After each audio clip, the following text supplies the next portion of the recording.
Hi, నేను ఇవాళ దొండకాయ ఫ్రై అయితే ప్రిపేర్ చేస్తున్నాను.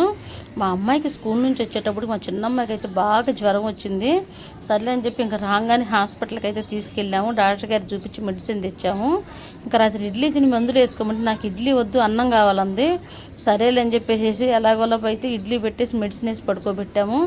రాత్రి జ్వరం అయితే తగ్గిపోయింది, కానీ 2-3 రోజులు జాగ్రత్తగా ఉండాలి కదా.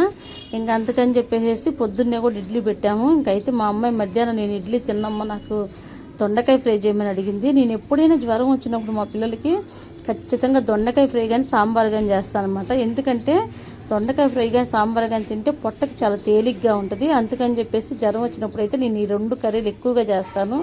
వాళ్ళ నోటికి కూడా చాలా రుచిగా ఉంటుంది. అయితే ఎప్పుడైనా ఇంకా బాగా జ్వరం తగ్గిపోయి ఇంకా నోటికి టేస్ట్ తెలియట్లేదు అన్నప్పుడు మాత్రం చికెన్ చేస్తాను అనమాట.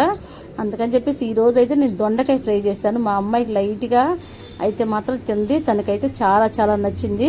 ఆ వీడియో నచ్చితే లైక్ చేసి సబ్స్క్రైబ్ చేసుకోండి. Bye bye.